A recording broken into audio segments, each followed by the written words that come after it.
Are they Nigerians or not? It's a continuous question in discussions on the clash between farmers and herdsmen, especially in many incidences of attacks in communities and loss of lives. Since fingers have been pointing mostly in the direction of the Fulani people, Bextor reviewed a Fulani community to get their perspective on this issue of alleged attacks by Fulani herdsmen. That's our story this week. You're welcome. I'm Amy Thompson.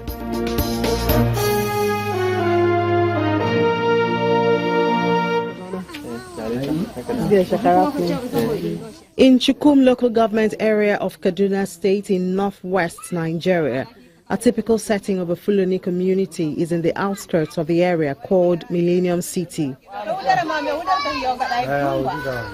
Traditionally, a community is made up of at least a handful of different families, as is in this case. The families here have also continued in the traditional means of sustenance, farming for most of their food. One of the produce from their farm is corn, which is dried and grounded into flour for one of their staple food, tuwo.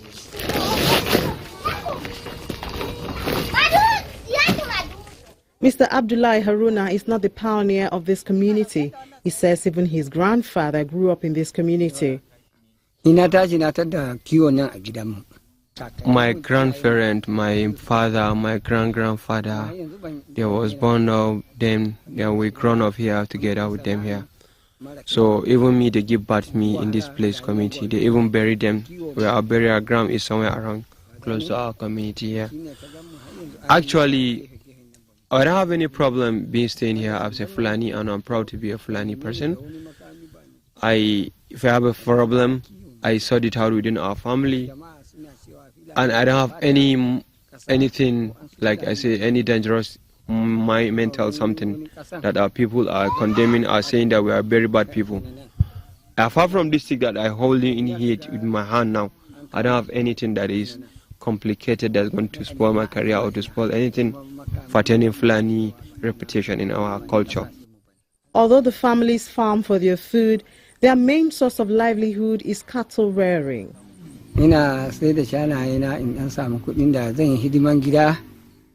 Actually, this cow is just like a protection for us, because that's why we're even encouraging people to go and be rearing cattle. If I have something critical and emergency that is more than the milk we are selling to give it to our wife to go and sell it in the market, or Frada Nono, I can go and sell my goat. If the thing is above goat money, I can go and sell the cows so that I can solve the problem. His brother, Sani Haruna, does more of handling the cows, which belongs to all members of the family.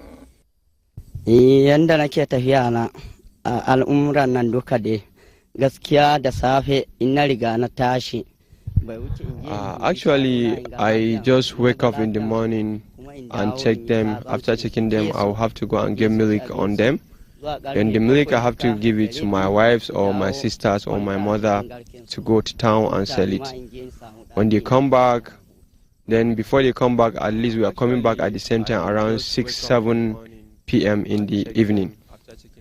When I carry them to their where they normally sleep, then me too, I have to go and sleep. Then till another morning. It's his responsibility to ensure that the cows are well fed. This involves leading them to green pastures, a job which he says has its risks.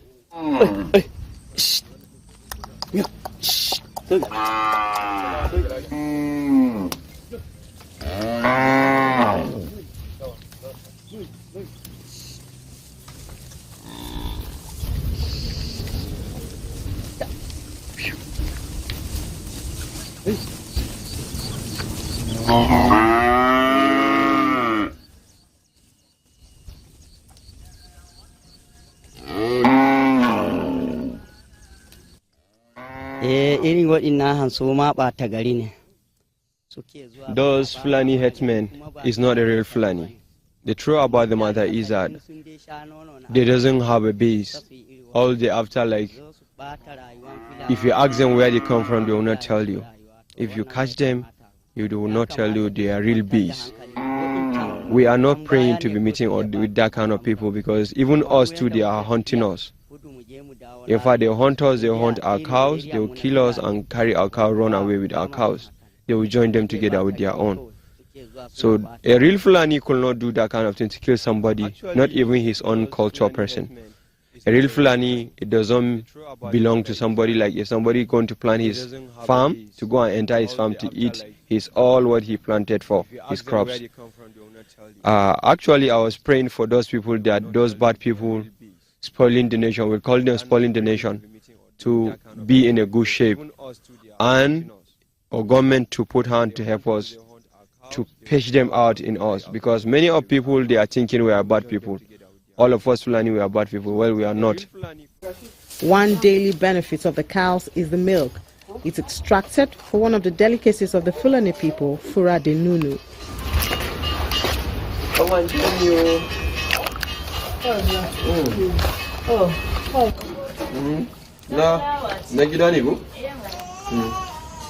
Wow. There are, however, some members of the Fulani clan who have left the traditional means of earning a living. Ibrahim Dada falls into this category. He has embraced the entertainment world, but he's equally worried about the growing negative impression of the Fulani tribe.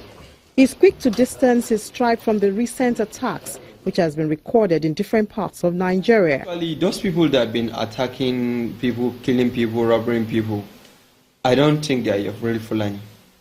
A real Fulani, if like you keep this in for like 100 years, if he's in this room or in this office, I don't think that Fulani is going to talk that thing or looking at him. That's a real Fulani. That's why we got to know a real Fulani and a fake Fulani. And a fake Fulani, he can do something bad thing to you. Like you just come back, come in the umbrella of Fulani, yeah, my Fulani too. I speak Fulani, maybe I say Nyola, like maybe I say in Lagos, I speak Yoruba, I'm Yoruba. That's how good people know there. And some of them are part of our neighboring country. They just come in an umbrella of, oh, I'm a Fulani, I speak Fulani, and I have cows. So I snatch cows from other people, so I'm a Fulani too. Yeah. Normally those people, we call them Rivan Talampra. In our house, we call them Rivan Talampra. Do you know what the meaning of Rivan Talampra? Is a profit gaining when you go and sell Fura de Nono. And what the secret about that is that most likely you find out a real Fulani, it's not even a real Fulani, because you find out if a married woman go to market with a Fura de Nono on in the result of want to sell the Fura, then she just sell herself to Megad, to laborers, to so many useless people. So that son, when they get son on that within that period, that son is found out son is showing his dad hand. He's even slapping his dad, which means he's not a real son. A real son cannot slap his dad or cannot abuse his dad. You find out the boy start taking something that highness, something goes just pies his head, like India hen, we all that kind of stuff, start taking it. Then at the end, you find out the boy turned to armed robbers. Yeah. So that's most likely that what is happening. His perception is corroborated by retired Colonel Shobo Najid, who said he served in the north during his active days in the army. 3 or 4 different type of Fulanis in Nigeria. And we have those ones that are from Niger. Those are the ones that are the most wickedest you can think about. We call them the Sulubawas. And they are the ones that rear cattle that have torn horns. And if you see them, you know that these people, they are deadly. So those ones, there's nothing you can do about them. They are from Niger. Those are the people that were from Hissène Habre's disbanded army, who were thrown out of the barrack without the army, without the nation collecting their weapons from them. Rather than them carrying the stick, they now resorted to cattle rearing with their weapons, which they got from the government, because there was no government that was checking them to recover those arms from them. If you look at history, you discover that the Nigerian Fulani men, they are not troublemakers. We do exercise with them. Each time we go on foreign, I have 25 cattle in Kebbi State, because I was a commanding officer there, and now the cattle I have, I left them there. It's under the control of somebody. And in Bauchi, I have 12 cattle. I give them to a cattle rearer, and my cattle are there. So the Nigerian cattle rearers, they are not the troublemakers. Those ones, they are itinerant people. They are always moving. So they don't have a settlement. And the government should be able to integrate them into the system. Before now, they are already integrated into the system, because anywhere the Fulani man goes to, they are accepted in the community, and nobody antagonizes them. It is when the foreign Fulani men started infiltrating into Nigeria that we started having this problem of militancy and armed banditry.